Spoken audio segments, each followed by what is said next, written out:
Misalnya kalau di dalam disiplin ilmu biologi, yang dibahas adalah misalnya mengenai apa ya, kalau biologi. Misalnya tentang ekosistem. Ya, tentang ekosistem, klorofil ya, hijau daun seperti itu.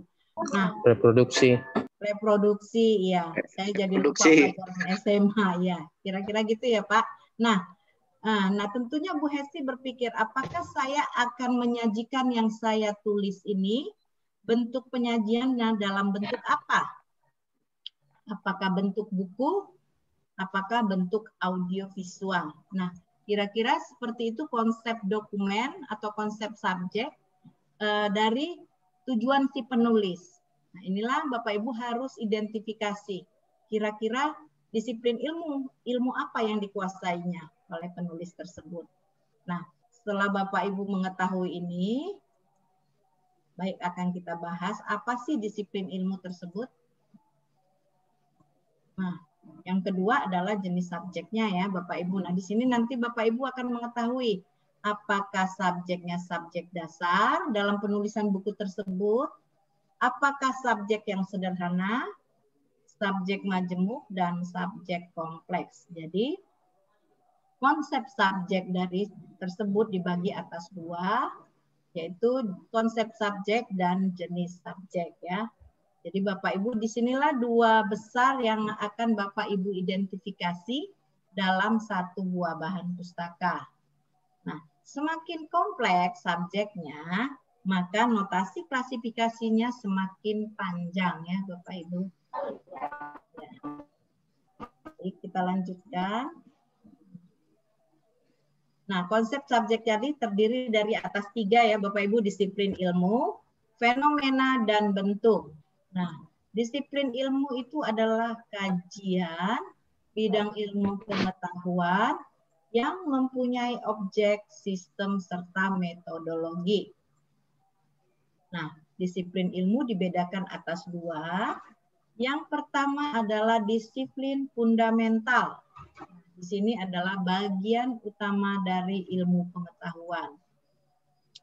Contohnya ilmu-ilmu pengetahuan sosial, ilmu-ilmu pengetahuan alamiah, ilmu-ilmu kemanusiaan. Nah, disiplin ilmu dibagi dua ya, di subdisiplin ilmu atau disiplin fundamental, dan yang kedua adalah subdisiplin dari disiplin fundamental. Contohnya saya ambil di sini dari ilmu-ilmu alamiah, contohnya kimia, fisika, biologi. Nah, kalau dari disiplin ilmu sosial bisa saja politik, hukum, ekonomi, perdagangan. Nah, dari contoh ilmu kemanusiaan bisa sosiologi dan antropologi. Nah, itulah konsep subjek dari disiplin ilmu. Nah, yang kedua adalah fenomena. Nah, fenomena itu sendiri adalah topik yang dibahas dalam disiplin ilmu tersebut. Tadi sudah kita jelaskan ya, apa saja itu. Nah, jadi fenomena adalah merupakan objek kajian dari disiplin ilmu. Contohnya, pendidikan anak usia dini. Nah, disiplin ilmunya adalah ilmu pendidikan, fenomenanya adalah anak usia dini. Jadi yang kita bahas adalah yang semakin spesifik ya Bapak Ibu. Kira-kira nanti begini ya penentuan analisis subjeknya. Nah, yang ketiga adalah bentuk penyajiannya. Nah, kalau tadi Bu Hesti menyajikannya misalnya dalam bentuk buku. Nah, kita akan lihat bentuk-bentuk apa saja yang ada. Jadi bentuk itu adalah cara bagaimana suatu subjek disajikan. Yang pertama adalah bentuk fisik. Media penyajiannya bisa bentuk buku, majalah, pita rekaman, mikrofis, dan sebagainya. Yang kedua adalah bentuk penyajiannya. Tadi bentuk fisik, nah sekarang bentuk penyajiannya. Menunjukkan pengaturan atau organisasi isi bahan perpustakaan atau dokumen. Bisa menggunakan lambang-lambang, contohnya bahasa dan gambar. Biasanya di sini banyak yang menggunakan gambar itu buku-buku komik ya. dan bahasanya juga mudah dimengerti oleh pemakainya. Yang kedua, memperlihatkan tata susunan tertentu bisa berdasarkan abjad. Nah, ini Bapak Ibu sangat akrab ya dengan buku-buku yang berdasarkan abjad. Contohnya di sini kamus ya, itu berdasarkan abjad. Bisa juga indeks ya. Indeks yang ada di dalam buku ya. Bisa juga ensiklopedi. Jadi ini berdasarkan abjad tata susunannya. Bisa juga berdasarkan kronologis atau waktu. Nah, bisa seperti buku tahunan atau yearbook. Nah, mungkin Bapak Ibu di perpustakaan sekolah ada referensi, buku-buku referensi, yearbook. Nah, dia ditulis berdasarkan kronologi waktu. Yang ketiga, disajikan untuk kelompok tertentu. Contohnya, bahasa Inggris untuk anak atau psikologi untuk orang tua. Nah, yang C adalah bentuk intelektualnya. Jadi disajikannya banyak ya, ada bentuk fisik, bentuk penyajian, dan bentuk intelektualnya. Nah, dalam bentuk intelektual, aspek yang ditekankan dalam pembahasan suatu subjeknya. Jadi bentuk intelektualnya ditekankan dalam pembahasan suatu subjek. Contohnya di sini, filsafat sejarah. Nah, kalau Bapak Ibu lihat kan ada dua subjek ya, subjek filsafat dan subjek sejarah. Nah, setelah kita lihat bukunya adalah dia membahas tentang sejarah. Subjeknya subjek sejarah. Tapi aspek yang ditekankan, aspek intelektualnya adalah filsafat. Nah, notasi kelasnya tentu kelas utamanya adalah kelas sejarah ya. Akan berbeda kalau saya balik. Misalnya sejarah filsafat. Nah, yang dibahas menjadi subjeknya adalah filsafat, aspek intelektualnya adalah sejarah. Notasi kelasnya akan berbeda menjadi notasi filsafat ya. Jadi di sini hati-hati ya aspek yang ditekankannya. Jadi tergantung pada bahan pustaka tersebut mana yang dibahasnya. Nah, setelah kita melewati konsep dari subjek yang ada 3 ya, disiplin ilmu, fenomena, dan bentuk, kita masuk ke dalam jenis subjek dari bahan pustaka. Nah, ada 4 jenis subjek, yaitu yang pertama adalah subjek dasar. Kalau subjek dasar itu hanya terdiri dari satu disiplin itu ilmu atau subdisiplin. Contohnya pengantar ekonomi. Nah, hanya disiplin ilmu ekonomi ya. Nah, itu notasi kelasnya misalnya 330, hanya itu saja. Nah, bunga rampai kesehatan. Nah, hanya membahas tentang kesehatan. Jadi kelasnya cuma kelas kesehatan 613. Nah, kalau subjek dasar hanya satu disiplin ilmu saja. Nah, kita masuk ke subjek sederhana. Terdiri dari satu subset yang berasal dari subjek dasar. Berarti ada subjek dasar dan ada fasetnya. Contohnya, subjek dasarnya di sini ya ini itu ya, disiplin ilmu. Pengantar ekonomi Pancasila. Nah, ini dia disiplin ilmunya ilmu ekonomi. Faset dasarnya atau faset jenisnya adalah Pancasila. Nah, ini hanya ada di Indonesia ya, Bu, ekonomi Pancasila. Nah, seperti itu nanti Bapak Ibu melakukan analisis subjeknya. Ini kalau ditanya ke Bu Mala ada dia. Nah, contoh yang kedua, pertanian di Indonesia. Disiplin ilmunya ilmu pertanian, fasetnya faset tempat Indonesia. Jadi ada 2 faset yang udah Bapak Ibu ketahui, faset jenis dan faset tempat. Nah, tentu nomor kelasnya akan bertambah. Kalau di sini tadi pengantar ekonomi 330, nah di sini nanti akan bertambah dengan pengantar ekonomi Pancasila. Nah, kalau misalnya pertanian 630 bertambah wilayahnya Indonesia 598 ya. Jadi sudah semakin dari subjek dasar ke subjek sederhana bertambah notasi klasifikasinya. Nah, yang ketiga adalah subjek majemuk.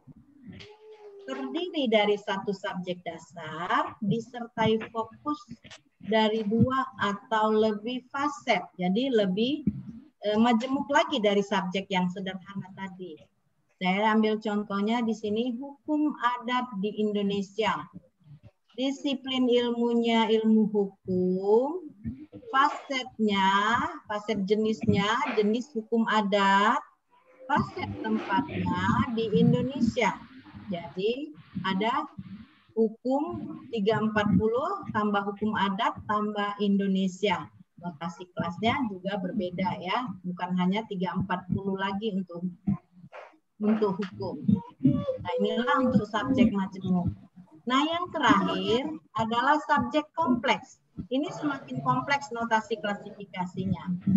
Terdiri dari 2 atau lebih subjek dasar dan saling berinteraksi antara satu dengan yang lainnya.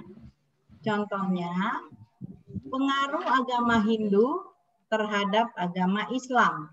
Nah, di sini ada 2 subjek ya Bapak Ibu, agama Hindu dan agama Islam. Nah, untuk menentukan mana subjek yang dibahas di sini, ada 4 fase yang harus Bapak Ibu ketahui ya, dari subjek kompleks. Yang pertama, fase bias namanya, subjek yang disajikan untuk kelompok tertentu. Contohnya di sini, statistik untuk pustakawan. Nah, Bapak Ibu akan melihat disajikan untuk siapa dia. Nah, subjek yang dibahasnya adalah statistik. Disajikan untuk kelompoknya, untuk pustakawan. Nah, bisa aja nih berbeda ya, misalnya untuk guru. Nah, beda. Jadi yang dibahas adalah tentang statistiknya. Nah, yang kedua adalah fase pengaruh. Bila 2 atau lebih subjek dasar saling mempengaruhi antara satu sama lain, maka yang akan menjadi subjek utamanya adalah subjek yang dipengaruhi. Contohnya, pengaruh Abu Merapi terhadap pertanian di daerah istimewa Yogyakarta. Nah, dengan meletusnya Gunung Merapi tentunya mempengaruhi pertaniannya. Pertanian biasanya menjadi subur ya. Nah, jadi subjek utamanya adalah pertanian ya. Di mana? Di Yogyakarta. Nah, itulah fase pengaruh. Yang ketiga adalah fase alat. Jadi, subjek yang digunakan sebagai alat menjelaskan atau membahas subjek lainnya. Jadi, subjek yang diutamakan adalah subjek yang membahas subjek lainnya. Contohnya, penggunaan alat kimia dalam analisis darah. Nah, subjek yang dibahas adalah tentang analisis darah ya. Nah, yang terakhir adalah fase perbandingan. Jadi dalam fase subjek kompleks ada 4 fase yang harus Bapak Ibu perhatikan. Fase yang terakhir adalah fase perbandingan. Jadi jika dalam satu dokumen atau bahan perpustakaan terdapat berbagai subjek tanpa ada hubungannya satu sama lain, nah di sini Bapak Ibu dalam menentukan kelas utamanya adalah pada subjek yang lebih banyak dibahas. Nah, Bapak Ibu akan melihat di bahan pustaka tersebut, kira-kira subjek apa yang paling banyak dibahas. Nah, nanti setelah Bapak Ibu ketahui, masih bingung juga, langkah ke berikutnya, biasanya subjek yang pertama kali disebut di bahan pustaka tersebut. Jadi dalam DDC tidak bisa 2 subjek dimasukkan notasi kelasnya. Bapak Ibu harus menentukan salah satunya, yaitu subjek mana yang paling banyak dibahas. Subjek yang disebut pertama kali dan subjek yang erat kaitannya dengan jenis perpustakaan atau pemakainya. Jadi kalau di perpustakaan Bapak Ibu tentunya koleksi yang jenisnya banyak ke pendidikannya. Oke, itulah dari subjek kompleks, subjek yang terakhir ada 4 fase yang harus Bapak Ibu perhatikan dalam menentukan notasi klasifikasinya. Nah, sekarang kita masuk ke dalam cara menentukan subjek. Bisa Bapak Ibu lihat dari judul buku, walaupun tidak selalu judul menampilkan atau menyatakan isinya. Contohnya ya Bapak Ibu, kecil itu indah. Nah Bapak Ibu di situ akan kerepotan menentukan subjeknya kalau berdasarkan judul. Apakah buku itu membahas tentang kecil? Apakah membahas tentang keindahan? Nah, jadi tidak selalu dari judul kita bisa menentukan subjeknya. Yang kedua adalah dari daftar isinya. Nah, tentunya, izin Bu, di-mute-kan dulu speakernya. Sudah? Ya. Nah, yang kedua.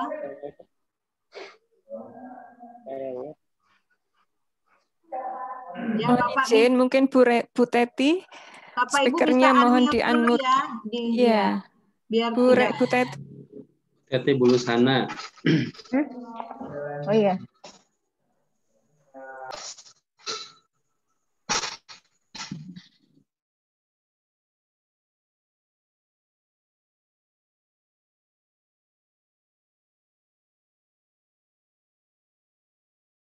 Dilanjutkan, Bu.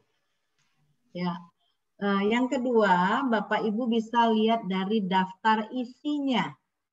Jadi setelah dari judul bukunya, kadang tidak menampilkan isinya, bisa Bapak Ibu perhatikan dari daftar isi.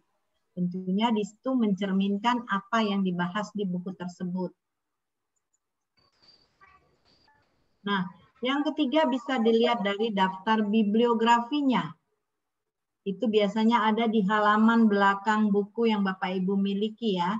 Jadi bibliografi itu adalah daftar pustaka dan referensi dari si penulis menulis buku tersebut. Yang keempat, dari kata pengantar. Nah, ini biasanya lebih jelas. Dari kata pengantar, buku ini ditujukan buat ini dan membahas tentang ini. Itu masih bisa ya Bapak Ibu? Diangkat.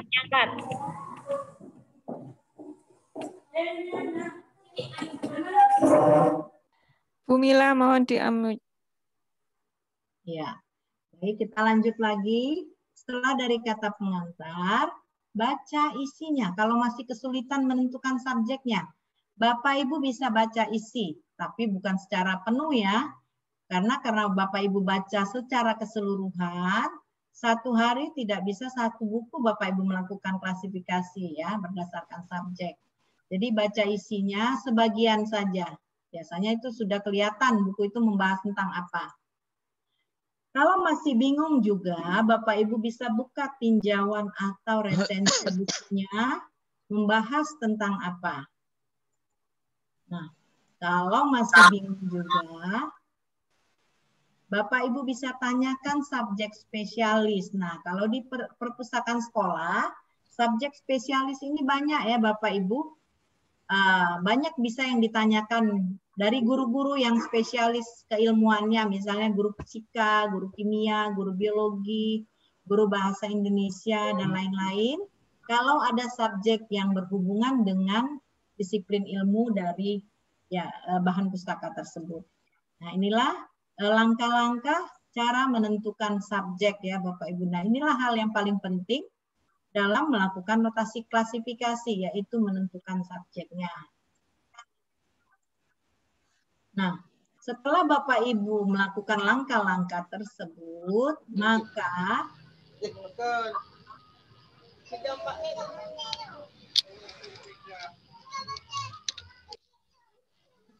kita lanjut lagi ya. Setelah Bapak Ibu mengetahui analisis subjek. Bu Rohani, tolong di-mute.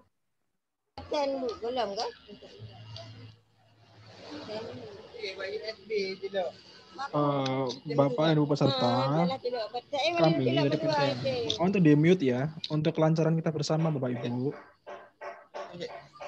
Oke, saya mute semua ya, biar sampai tidak bisa di-unmute, kecuali kita minta. Sebentar Bu Helen, bentar Bu ya. Ya.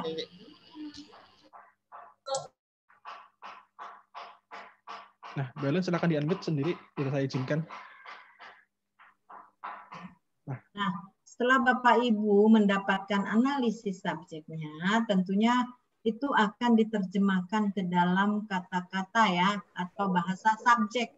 Jadi bukan bahasa Bapak Ibu sendiri, maka bahasa itu akan diterjemahkan ke dalam bahasa indeks atau bahasa yang terawasi ya.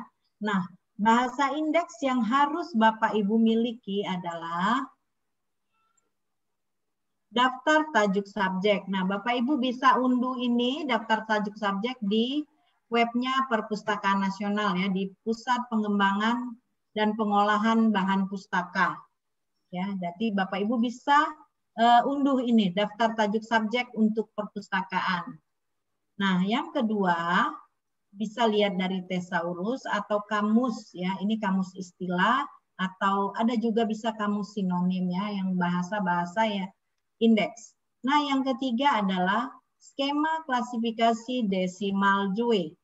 Nah, dalam pembelajaran ini Bapak Ibu akan menerima edisi ya, tapi tidak klasifikasi terjemahan. Nah, tiga hal ini sepertinya wajib ada di pengolahan bahan pustaka ya Bapak Ibu ya. Jadi Bapak Ibu tidak akan menggunakan kata-kata sendiri, tapi adalah menggunakan bahasa subjek atau bahasa indeks yang sudah ada. Jadi tidak menggunakan kata-kata sendiri. Nah, itu semuanya terdapat di dalam buku ini.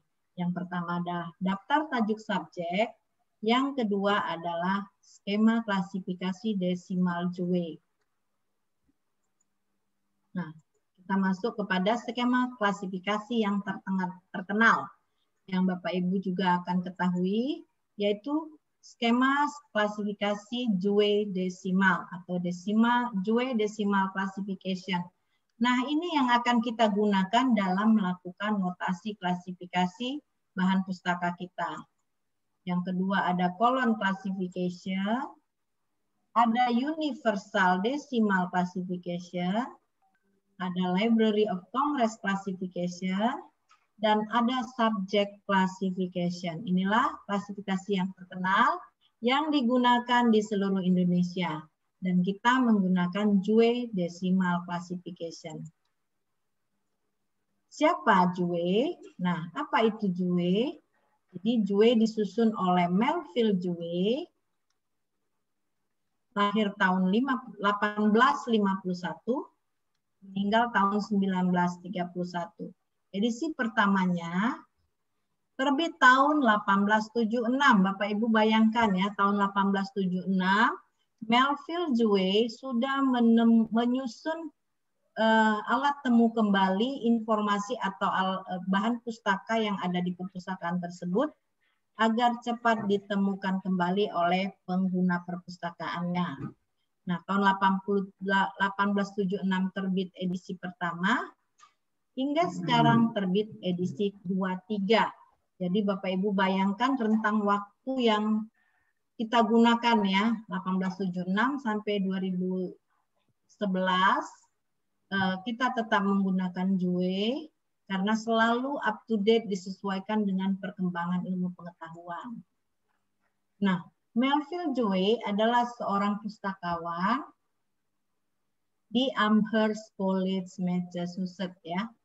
Jadi pada 1873 dia bekerja di Amherst, 1876 dia sudah menerbitkan pedoman tata cara penyusunan Dewey ya, menyusun buku berdasarkan notasi kelasnya atau subjeknya. Ya, kita bisa lihat begitu hebatnya seorang pustakawan pada tahun itu ya.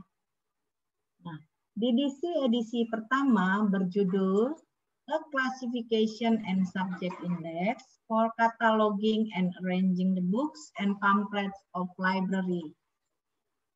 Nah, Dewey membagi seluruh ilmu pengetahuan secara persepuluhan ya, ini bukan perpuluhan, secara persepuluhan ke dalam 10 kelas utama yang diberi kode atau lambang disebut dengan notasi dari kelas 00 sampai 900. Nah, ciri-ciri yang ada pada DDC yaitu klasifikasi ilmu pengetahuan yang melakukan pembagian subjek secara hierarkis. Jadi dari subjek yang besar kepada subjek yang lebih spesifik. Menggunakan prinsip desimal. Hanya mampu memberikan satu notasi kelas saja bila ada 2 subjeknya. Jadi subjek yang paling dominan dibahas. Nah, dalam struktur DDC edisi ringkas ada tabel, ada bagan dari kelas 00 sampai 900, dan ada indeks relatif. Jadi kalau Bapak Ibu punya edisi terjemahan atau edisi ringkas yang diterbitkan oleh Perpustakaan Nasional yang berwarna biru, nah isinya itu ada 3 ya struktur. Ada berisi tabel, ada bagan dari 00 sampai 900, dan ada indeks relatif. Nah, dalam pembelajaran online ini, kita akan menggunakan edisi yang prinsipnya hampir sama dengan edisi ringkas ataupun edisi aslinya. Nah, ini dia 10 notasi kelas utama. Yang pertama adalah 00 untuk ilmu komputer, informasi dan karya umum, 100 filsafat dan psikologi, 200 agama, 300 ilmu pengetahuan sosial, 400 bahasa, 500 sains, 600 teknologi, 700 seni dan rekreasi, 800 sastra, 900 sejarah dan geografi. Inilah 10 kelas utama yang ada dalam DDC. Jadi Bapak Ibu nggak perlu hafal banyak-banyak. Ini saja 10 kelas utama yang Bapak Ibu ingat-ingat ya. Apa saja kelas 00 sampai 900.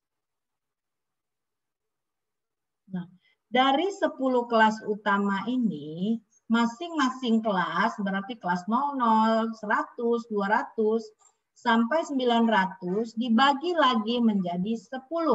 Karena dia selalu persepuluhan ya Bapak Ibu. Nah, saya ambil contohnya dari kelas 300, ilmu sosial. Nah, subkelasnya dibagi 10, 310 statistik, 320 politik, 330 ekonomi, sampai seterusnya 390. Nah, dari 10 subkelas ini, masing-masing dibagi lagi menjadi 10. Disebut dengan subseksi. Saya ambil contohnya dari 370, ilmu pendidikan. Ya. Nah, Bapak Ibu banyaknya di sini ya, di pendidikan. 370 pendidikan, 371 pendidikan secara umum, 372 pendidikan dasar, 373 pendidikan menengah, berikutnya sampai 379. Ya, inilah dari 10 kelas utama dibagi menjadi 10 lagi, dibagi menjadi seksi lagi ya. Jadi begitu kompleks dan spesifik DDC-nya.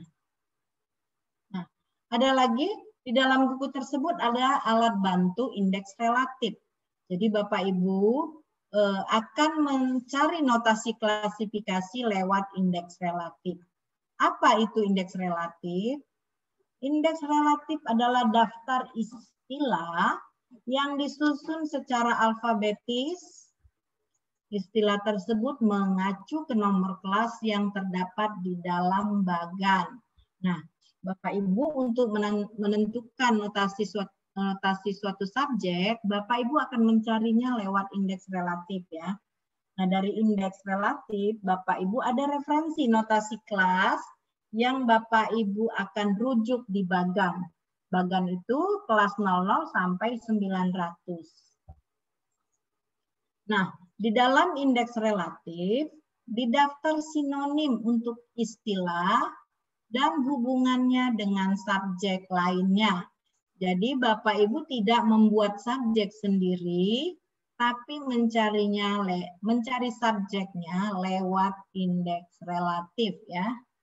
Jadi Bapak Ibu akan dirujuk ke notasi kelasnya. Cara paling praktis untuk menentukan notasi suatu subjek adalah melalui indeks relatif. Nah, sekarang kita masuk pada 3 struktur di buku tersebut, yaitu tabel. Di dalam edisi asli atau edisi lengkap bahasa Inggris, ada 6 tabel pembantu di dalam edisi. Tabel 1 disebut dengan tabel subdivisi standar atau bentuk dokumen. Tabel 2 subdivisi wilayah, ini ada wilayah di seluruh Indonesia, seluruh dunia juga. Tabel 3 adalah subdivisi sastra. Tabel 3 hanya digunakan untuk kelas sastra, tidak digunakan di kelas lainnya. Tabel 4, subdivisi bahasa, hanya digunakan untuk kelas bahasa, kelas 400. Nah, tabel 5, subdivisi ras, etnik, dan kebangsaan. Tabel 6, subdivisi bahasa-bahasa.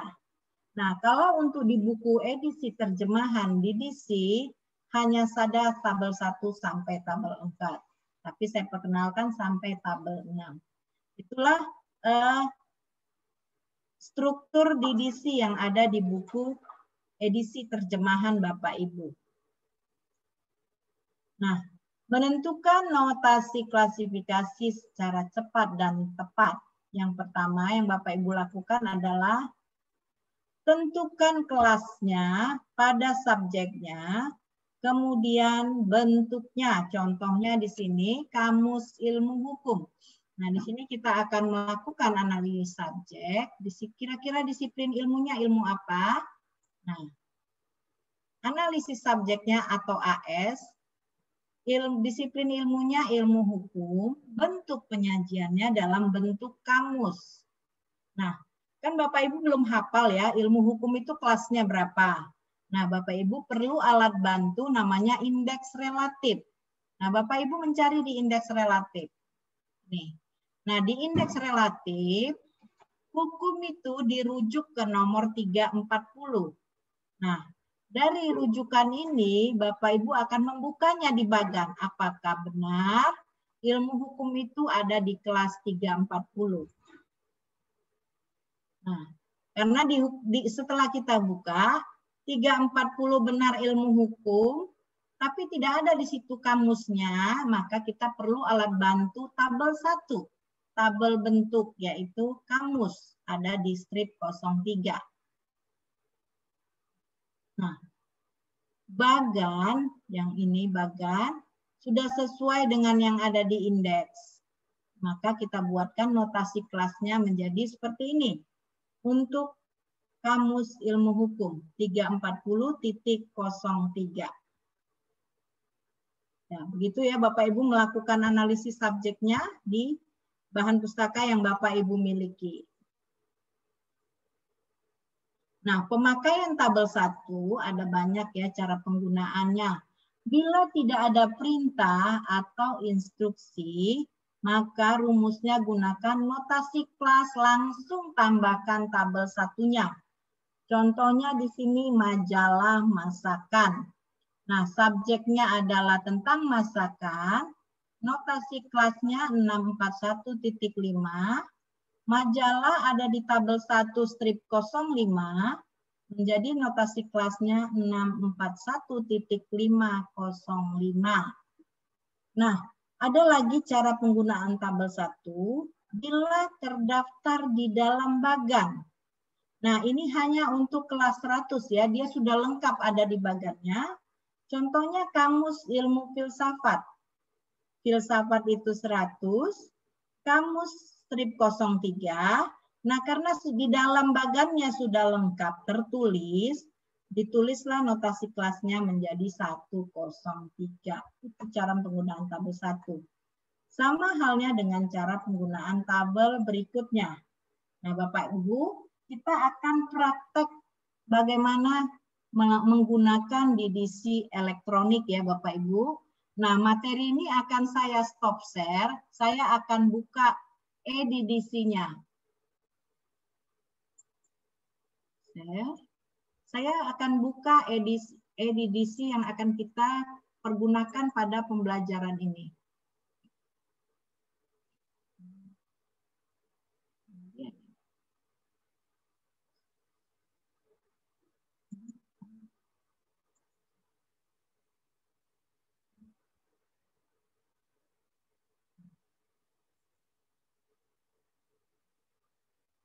Ya, ini ya Bapak Ibu ya.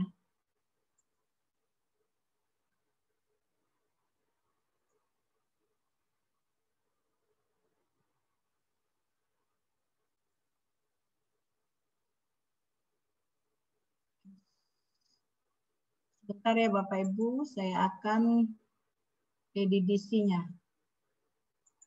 Ya. Sudah kelihatan ya Bapak Ibu ya.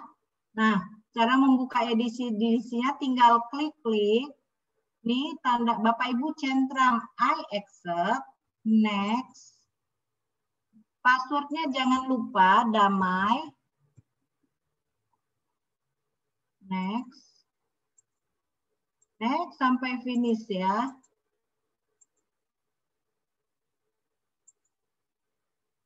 Oke.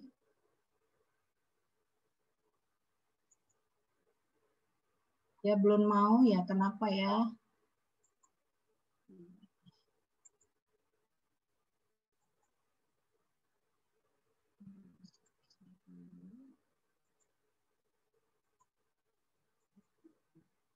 Ya, sudah kelihatan ya Bapak Ibu ya. Oke, ini dia e-DDC-nya ya. Nah, sama prinsipnya dengan DDC, edisi terjemahan yang dikeluarkan oleh Perpustakaan Nasional. Ini terdiri dari 10 kelas utama. Bapak Ibu tinggal klik-klik saja dari kelas 00 sampai 900. Ini saya coba klik ya. Ini isinya sudah terlihat apa aja. Nah, kelas 00 ilmu umum dan ilmu komputer, kita balik ke home, kita klik kelas 100. 100 itu filsafat dan psikologi, kita tinggal klik saja. Ya, ini isinya. Kita balik lagi kelas 200. Agama. Nah, kalau Bapak Ibu dulu banyak menggunakan agama Islam 2X, sekarang agama Islam notasi kelasnya adalah 297 ya Bapak Ibu. Nah, ini dia Islam kelasnya 297. Tapi tidak menggunakan lagi 2X. Jadi kalau Bapak Ibu punya koleksi agama Islam yang baru, Bapak Ibu bisa lanjutkan nomornya menjadi 297. Nah, kalau Bapak Ibu masih berkeinginan mengubah koleksi yang 2X menjadi 297, Bapak Ibu punya pekerjaan ekstra banyak ya. Nah, kita buka lagi kelas 300. Ini dia, ilmu sosial. Kita tinggal klik apa saja isinya ya. Di kelas 300, kelas 400, kelas bahasa, semuanya lengkap. Sekarang kita masuk ke kelas 500, natural science atau ilmu alami ya. Ilmu alam. Nah, kita tinggal buka, tinggal klik saja. Jadi Bapak Ibu nggak kerepotan. Kelas 600, teknologi atau ilmu terapan. Kelas 700, kesenian, hiburan, dan olahraga. Semuanya bisa dibuka. Kelas terakhir, kelas 900, sejarah, geografi, dan disiplin ilmu yang berkaitan. Jadi Bapak Ibu akan lebih gampang. Nah, setelah 10 kelas utama, atau ini disebut dengan bagan, kita masuk ke tables ya. Tables. Nah. Ya, ada tabel 1 sampai tabel 6. Tabel 1 disebut dengan subdivisi standar. Nah, ini dia apa saja adanya. Strip 01 untuk filsafat dan teori, strip 02 untuk aneka ragam, strip 03 kamus dan ensiklopedi, berikut seterusnya ya. Nah, kita masuk ke tabel 4. Tabel wilayah, tabel 2. Ini dia. Ada wilayah dari seluruh dunia, Indonesia masuk di tabel 5. 598. Ini dia Indonesia. Indonesia 598. Ya, kita masuk lagi ke tabel 3. Tabel subdivisi sastra. Jadi tabel 3 ini hanya digunakan untuk kelas 800 ya, tidak digunakan di kelas lainnya. Kita masuk lagi ke tabel 4. Tabel bahasa. Tabel ini hanya digunakan untuk kelas 400. Ya, kita ke tabel 5. Tabel ras, kelompok etnik dan suku bangsa. Jadi Bapak Ibu kalau ada subjek bahan pustaka tentang ras, Bapak Ibu bisa buka tabel 5.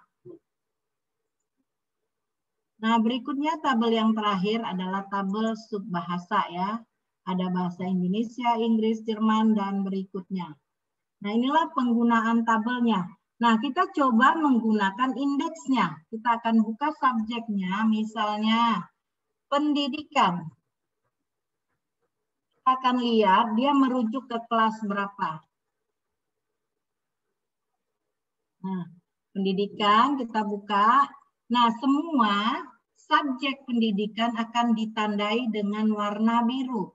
Jadi Bapak Ibu akan gampang mencarinya. Misalnya ada subjek pendidikan, kelasnya adalah 370 sampai 379 ya, yang berhubungan dengan pendidikan. Dia selalu dibagi per 10-an. Nah, coba kita masuk ke judul-judul ya, Bapak Ibu saya akan kasih contoh. Contohnya di sini. Pedoman penyelenggaraan perpustakaan umum. Jadi ada satu buah buku, judulnya Pedoman Penyelenggaraan Perpustakaan Umum. Nah, kita akan mengetahui notasi klasifikasi berapa perpustakaan umum. Kita masuk ke analisis subjeknya. Perpustakaan umum adalah analisis subjeknya yang akan dibahas ya. Jadi akan kita cek perpustakaan umum. Kita buka di indeks perpustakaan umum.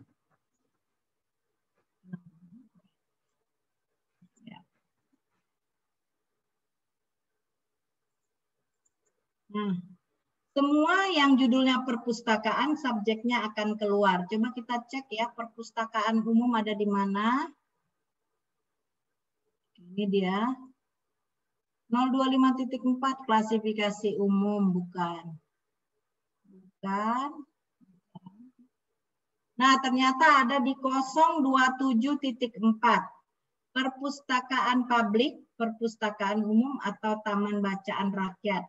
Jadi kita sudah dapat tadi untuk pedoman penyelenggaraan perpustakaan umum, klasifikasinya adalah 027.4. Nah, yang kedua adalah yang menggunakan tabel ya. Yang menggunakan tabel 1. Contohnya, teori permainan catur. Nah, kita akan lihat subjeknya adalah tentang permainan catur. Kita akan buka catur.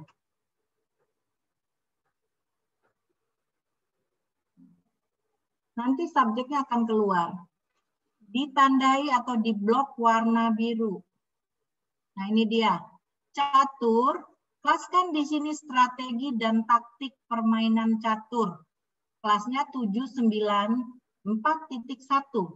Nah, untuk teorinya kita perlu alat bantu tabel 1. 794.1 kita akan lihat untuk teori ya dari tabel 1. Teori.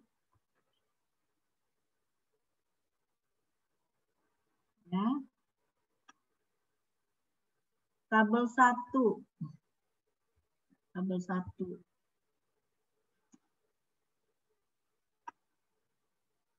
Nah, ini dia. Filsafat dan teori itu strip 01. Jadi, teori permainan catur 794.101. Tambahkan teorinya. Itu untuk tabel 1. Nah, sekarang kita beralih ke cara penggunaan tabel 2. Tabel 2. Ini saya ambil contoh.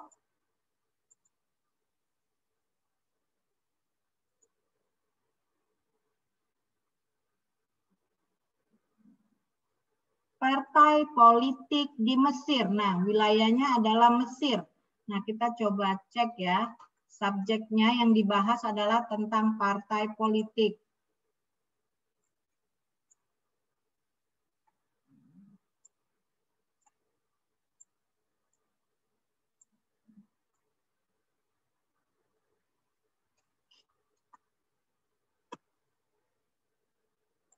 Partai politik.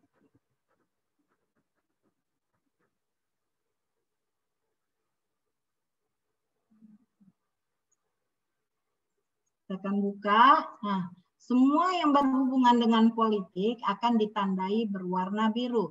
Kita lihat mana yang membahas tentang partai. Partai politik. Jangan gunakan untuk ideologi, bukan. Politik berbasis lingkungan, keputusan politik, kondisi politik, politik kolonial, teori hak-hak politik, hak-hak politik. Proses politik. Nah, ini dia partai politik. Kelasnya 324.2. Nah, kita perlu untuk wilayahnya Mesir. Kita cek di sini, Mesir. Mesir. Kita lihat tabel 2, tabel wilayah. Mesir itu 32 Mesir kuno. Nah, ini dia Mesir ya, 621. Jadi partai politik di Mesir, cara penulisannya, tadi kita sudah dapatkan 324.2 untuk partai politik, ditambahkan Mesirnya 621. Jadi kita sudah dapatkan penggunaan tabel 2. Nah, sekarang beralih kita ke penggunaan tabel 3.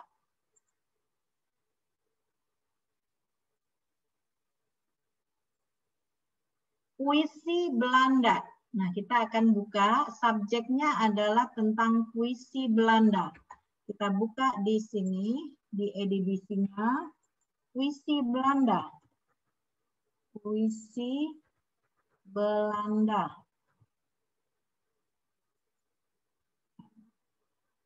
Oke, masuk di sini. Nah, puisi Jerman itu 831. Nah, puisi Belanda, kesusastraan Belanda itu 839.3. 839.3. Ini sastranya. Nah, kita perlu alat bantu puisi, ada di tabel 3, puisi. Ini tabel hanya untuk kelas sastra ya.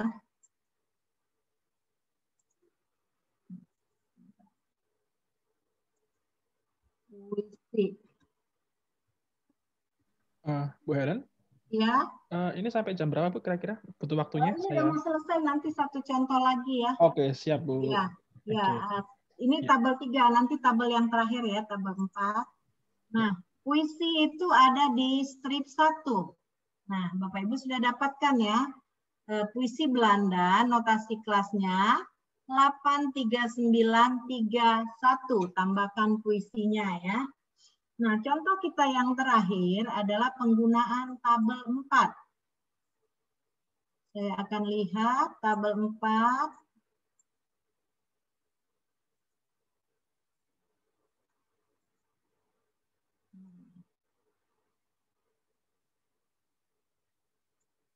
Ya, kalau tadi puisi Belanda, sekarang fonologi bahasa Belanda. Nah, kita akan buka fonologi ya. Fonologi. Fonologi bahasa, oh bukan, bahasa Belanda. Bahasa Belanda. Dia ada di kelas 400. Nah, kita akan lihat bahasa Belanda. Fonologi, etimologi, psikologi. Nah, fonologi itu ada di 414. Nah, kita akan lihat bahasa Belandanya ya. Bahasa Belanda. Bahasa Jerman, bahasa Belanda. Nah, ini 439.3 nih, Netherlands language atau bahasa Belanda. Jadi bahasa Belanda 439.3. Fonologinya kita ambil dari tabel fonologi dari tabel 4. Fonologi ada 1. Jadi untuk fonologi bahasa Belanda 439.31. Nah, begitulah nanti Bapak Ibu cara mencari lewat EDDC. Jadi Bapak Ibu tentukan subjeknya, cari di indeks relatif, dari indeks relatif ke bagan, baru Bapak Ibu bisa menentukan notasi klasifikasinya. Sekian dan terima kasih. Mohon maaf kalau ada kata-kata yang salah. Bapak Ibu bisa mengerjakan tugasnya, sudah saya kirimkan di LDK. Nah, sampai bertemu lagi. Nah, bisa ada tanya jawabnya nanti ya di chat grup. Mas Fauzan, teorinya sudah? Ya Bu, ya, oke. Ya. Setelah ini lanjut ke grup chat Bu ya di Ya. LDK. Ya. Ya. Oke, teman-teman, terima kasih atas partisipasinya pagi ini. Kelas kita akhiri ya, dan kita akan beralih ke LDK untuk chat grup. Oke, terima kasih. Selamat pagi semuanya. Saya akhiri ya. Terima kasih Bu Helen untuk pengajarnya. Ya, terima kasih Mas Fauzan. Oke, sesi saya akhiri.